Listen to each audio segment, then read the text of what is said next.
বেশ বাবা টাকা নেওয়ার সময় আসছে এই জন্য একদম হুড়হুড় করে চলে আসছে না সার্ভিস দিতে? Of course service. অফকোর্স কি টাকা নিবেন এরপর তো গায়েব? হ্যাঁ না আমরা খুবই দুঃখিত আমাদের ব্যাড সার্ভিসের জন্য। এই জন্য আমরা এখন থেকে 24 ঘন্টা অ্যাক্টিভ থাকবো। আপনার যখন লাগবে তখন আসবো, আপনার যখন না লাগবে তখন আসবো। আবার মনে করেন আপনি ফোন দিলেও আমার ঘরে আমরা আসবো, ফোন না দিলেও আমরা আসবো, আমরা থাকবোই। অফকোর্স।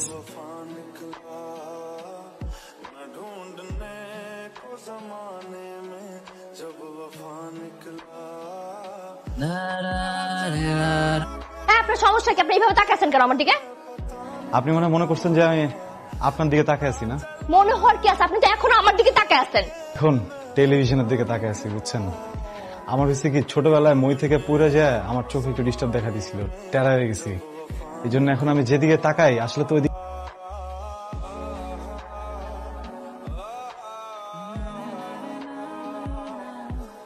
কেমন আছেন ডিশ ভাবি? কি যেন বলতেছিলেন? না শুনলে আবারও ক্লিয়ার করে বলছি, কেমন আছেন ডিশ ভাবি? ডিশ ভাবি মানে কি? ডিশ ভাবি মানে আপনি হচ্ছেন আমাদের ডিশ রাজুর গার্লফ্রেন্ড, কদিন পর বউ হবেন, এটাই স্বাভাবিক। আর যখন ডিশ রাজুর বউ হবেন তখন তো আমরা ডিশ ভাবি বলেই ডাকবো। কথা বেশি বলা হয় না? আপনার কি ধারণা আমি কিছু বুঝি না? হ্যাঁ আপনার নিজের তো কোনো কাজ নাই, কুত্তার মতো সারাক্ষণ আমার পিছনে ঘুরতেছেন, আমি কিচ্ছু বলি নাই। এখন আপনি এলাকার সবাইকে লাগাই দিচ্ছেন আমাকে ভাবি ডাকার জন্য। অফকোর্স ভুল বুঝতেছেন, বুঝছেন? আর এত গরম হয় না, পরে যদি আগুন ধরে যেতে পারে। ফাইজলামি করেন আপনি আমার সাথে। একটা সমস্যা হয়ে গেছে মা।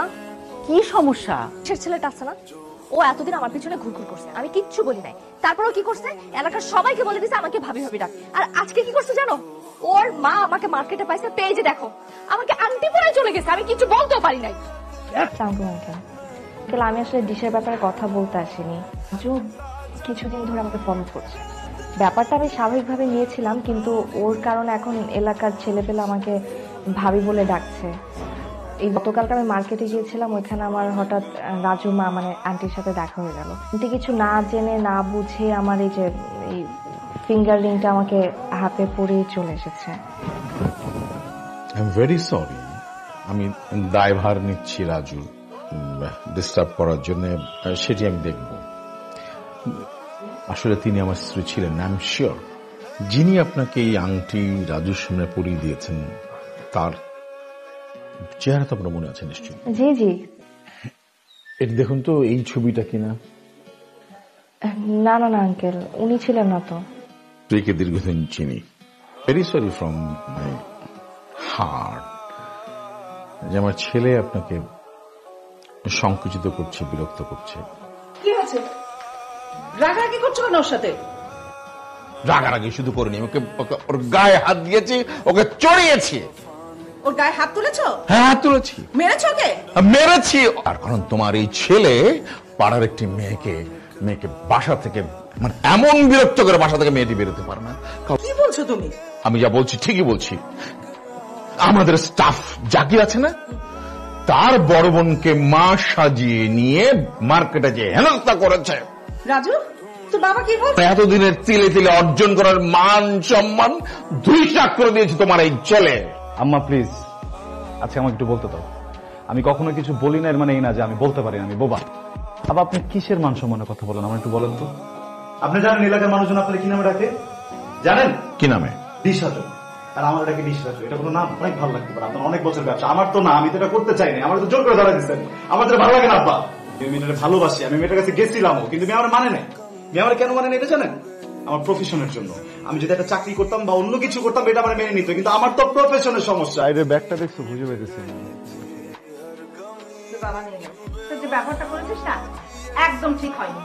সে খুব কষ্ট পেয়েছে, সে নিজেই কাজ করতে চলে গেছে।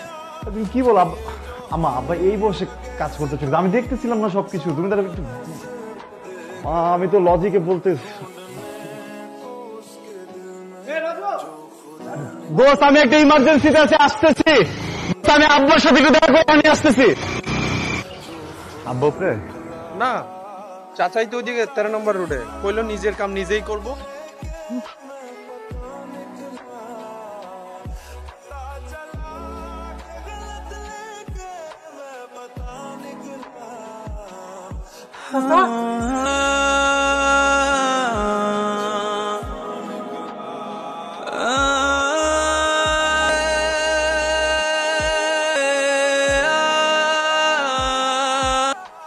খবরদার তুই আমাকে স্পর্শ করবি না। আমি কোনো খুনি ছেলের মা না, আমার কোনো ছেলে নেই, ছিল না। আমি ডিশ ব্যবসার স্ত্রী, এটাই আমার একমাত্র পরিচয়। মরার আগ পর্যন্ত এই পরিচয় নিয়ে মরতে চায়। ভেঙে যা, ভেঙে যা এখান থেকে। ও কিছু বুঝতে পারে না তো। বোঝার উপায় আছে? আমি তো হোটেলের খাবার বলে চালাই দিই। আপনার হাতের খাবার হোটেলের খাবার তো সেম টু সেম, 5 স্টার। আচ্ছা ও বাসায় যায় না কেন? না হলে রাগ করে বলছে কিছু একটা, বকাতে বাসা থেকে বের করে দিচ্ছে, তাই বলে বাসা যাবে না, মার কাছে যাবে না? লুকিয়ে লুকিয়ে যায়, লুকিয়ে লুকিয়ে গিয়ে আন্টিকে দেখে আসে। আর যে আমার একটা ছোট বোন আছে, আন্টির দেখাশোনা করে। সব আমার কারণে হচ্ছে। আমি জানি না আপনি এরকম কেন করতেছেন, কিন্তু আপনি যা করতেছেন একদম ঠিক করতেছেন না। আমার জীবনে যা কিছু হয়েছে এগুলো সব আমি নিজের ভাগ্য হিসেবে মাইনে নিছি। আপনার প্রতি আমার কোনো রাগ নাই, কোনো অভিযোগ নেই। আপনি একটু নিজের মতো থাকেন, আমার একটু আমার মতো থাকতে দেন। কিন্তু আপনার জীবনটা তো এলোমেলো হয়েছে আমার কারণে, বাবা মারা গেছে আমার কারণে, আপনার মার সাথে সম্পর্কটা নষ্ট হয়েছে তো আমার কারণে। আপনার এই ক্ষমতাই নেই, আল্লাহ আপনার এই ক্ষমতাই দেয় নাই। আমার সাথে যা কিছু হয়েছে এসব কিছু আমার ভাগ্য, আপনার কোনো দোষ নাই। আমার দোষ?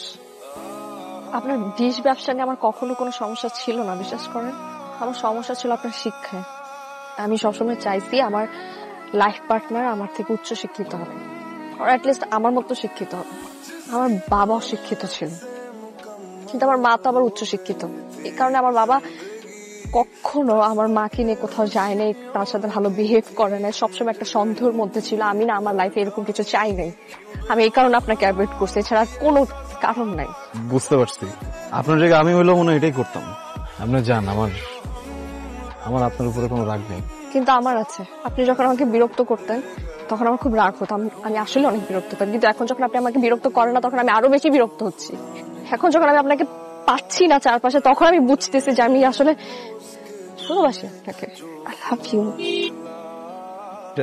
এখন বলা তো আসলে সম্ভব না, বুঝছেন। আমি না আমার জীবন থেকে একটা শিক্ষা পাইছি।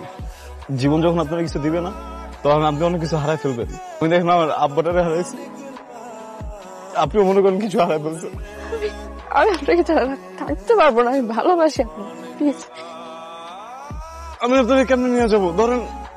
ধরেন আমি আপনারা নিলাম, হ্যাঁ, নিয়ে আমার বাসায় নিয়ে গেলাম। আমার মা কি মানবে? কিন্তু আমার মা তো এটা মানবে না।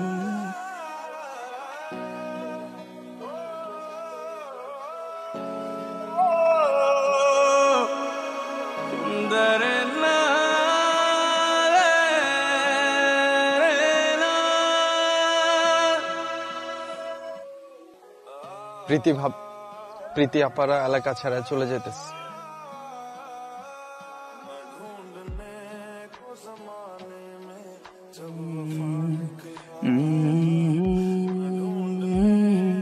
Mm-hmm.